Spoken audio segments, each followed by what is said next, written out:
marriage or relationship is going to be perfect and peachy keen. No, not none. Maybe ours. Let's be none. Yeah, ours. Let's be honest. But here to tell us more about how to baby-proof your marriage, especially if it's maybe in a rocky state, Paul Clark, who's the director of Mississauga Counseling. Thank you for joining us, Dr. So, I mean, this is a very interesting topic. We were talking about it last week, and so we're very excited to have you on. But, I mean, what happens when you bring a child into a rocky relationship? Well, it makes it more complicated, actually. Having a child in a new relationship is always a complicating factor. In fact, most couples find that of all of the couples, about 60% of couples find their relationship deteriorates after they have a child. So having a child in a rocky relationship can often make it a lot rockier. And the irony is that a lot of couples will say, you know, well, let's have a baby, it'll bring us closer together. Yes, I've heard that. And it rarely works out that way because the baby adds, you know, a tremendous amount of more work and responsibility and the possibility for misunderstanding. So it's not really advisable. If you're having a rocky relationship and considering having a child, I would strongly advise against it. Really, you should be totally stable and very confident in your relationship before you start. Yeah, I mean, it makes sense to me, but I mean, there's preconceived notion is out there. Why do you think people think this way? Well, you know, it's like a baby represents love and, you know, the family. There's a lot of image of the happy family and, you know, oh, you know, it'll give us something to love and it'll distract from the problems that we're having together because we can both concentrate on loving our child.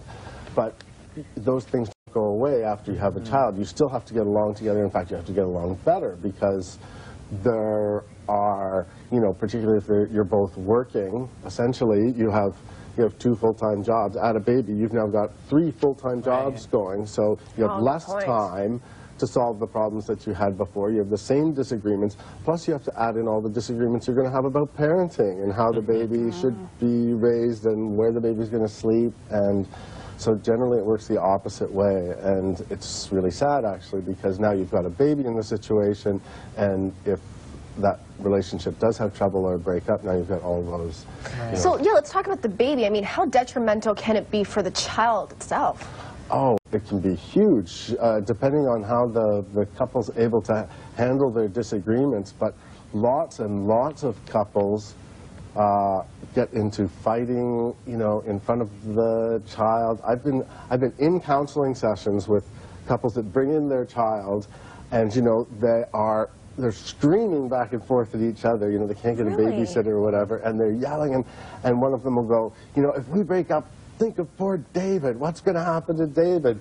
And I'm thinking, you know, these people have missed the point that that you know, if you're going to break up, that might affect the child, but the fighting, the constant bickering, because children are learning some very important words. Those early ages, you know, between infancy and about 10 years old, you're memorizing and hardwiring some very important words, and one of them is love. What is love?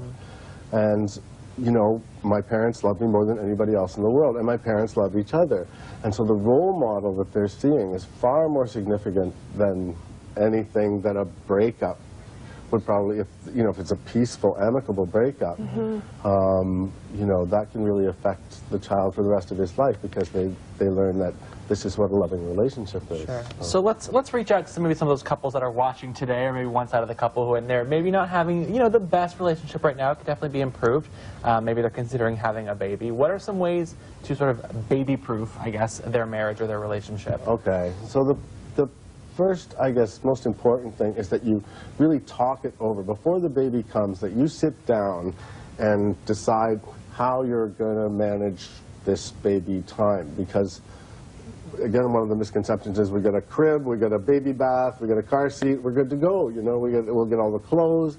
And that's not really, it's the time management and, you know, who's going to be taking on what responsibilities. Often it's the mother, you know, who starts taking on more and more responsibilities. When a baby arrives, generally, the mother instinctively goes into a sort of mother chip mode, and she becomes much more maternal and protective. The father often feels a tremendous responsibility for the child, which may, though, not put him helping in the home, but actually working harder at work, which takes him out of the home, which is not what is helpful to the... So understanding the communication again, that, you know, if you and your partner, even if you're getting along great before the baby gets there, after the baby arrives, you may have fundamental disagreements about, you know, how we can get all these things done. So do you recommend maybe the couple sitting down and discussing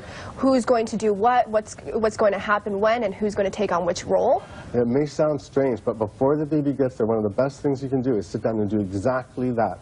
Like every single detail of, actually do every single detail of all the things that we currently do, all our current responsibilities, and then everything that's going to be involved in the baby. Who's going to wake up with the baby? Are we going to switch doing that?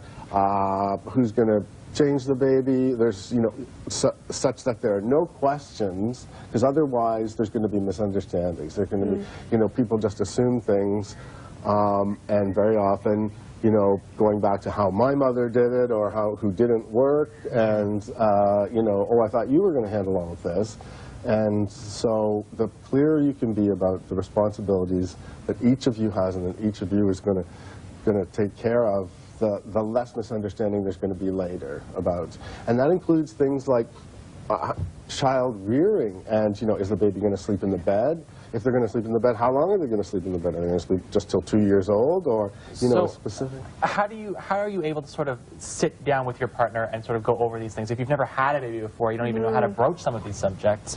How do you sort of... Well, that's a good question, and if you don't have see, again, an unstable relationship, you may not have the best communication to start off with. You may not even get, you know, you just sort of get into the relationship and, well, you do this and I'll do that, and it's pretty simple, you know. You want to go to the movies? Let's go to the movies.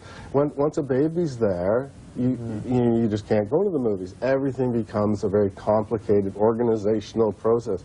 I think it's like a military operation, right? You know, okay, you get the baby to the car and all the... But constant communication to understand that.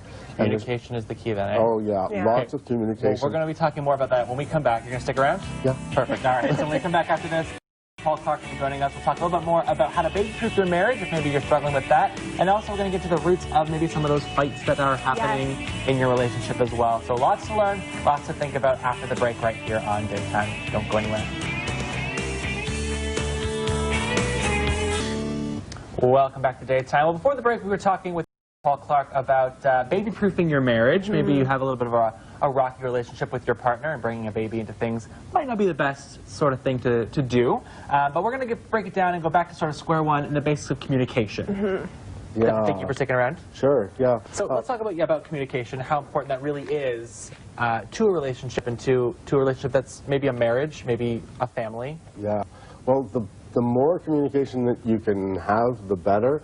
Often, you know, once we get into a relationship, communication is not something we get a little bit complacent about, you know, going through our everyday activities. Why? Why do you think we get like that? Well, because, you know, lives get busy, and sort of, you know, we want to put out the first fire first, and life just keeps throwing things at us, and, you know, my boss says I've got to be there by 3, and, you know, people are constantly demanding, and the relationship is not actually demanding of you that, you know, you sit down and spend any time communicating. So you know, sometimes in some couples it happens pretty naturally, where they sit down and they find some time at the end of the day, or, you know, a couple times a week to sit down and go, look, you know, this is on my mind, I think we really need to talk about this, but often not. And so one of the recommendations is, like, if you're thinking about having a baby, that you, even before the baby arrives, have some counseling about, you know, how are you going to handle that? Just to open up some of those questions that you may not have asked.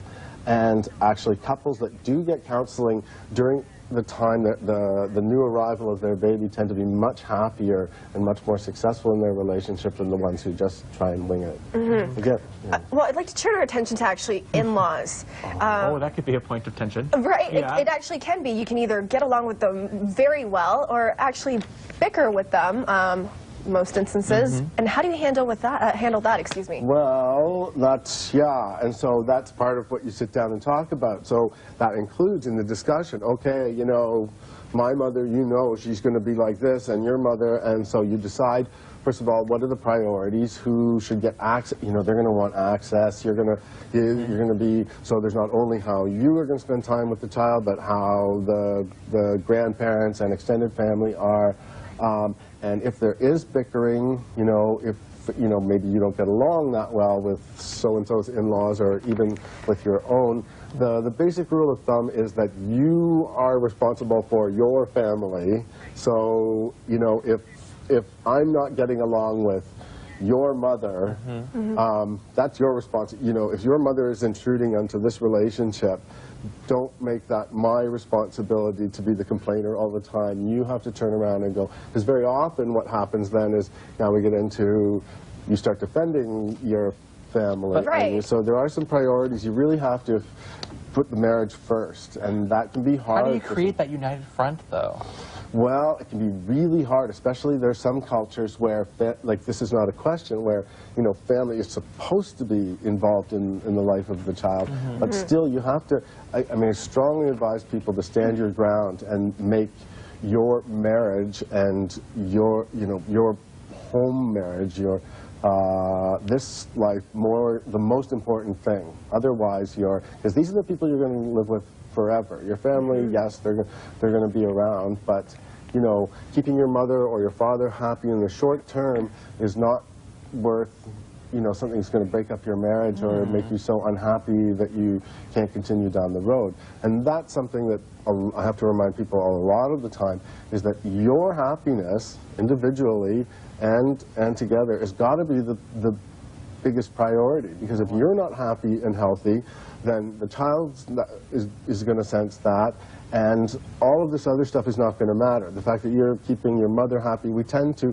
everybody wants something, right? You got to bring them over here. People are always asking us for things, so remember that, you know, your needs, now deciding what your needs are, because some couples, I'll have couples and you know, they'll say, I'm sorry, but in my culture, you know, this is not negotiable. You know, my family has got to be involved. Sometimes they live in the house. Now, there's another one. You live in the house with your parents or your extended family. And now, how do you create space for you and your partner in the relationship? How do you create space? Well, very carefully. No, I mean, you have to set boundaries. If you're going to succeed, you have to set boundaries, and you have to be able to tell your parents, however difficult it is, you know what?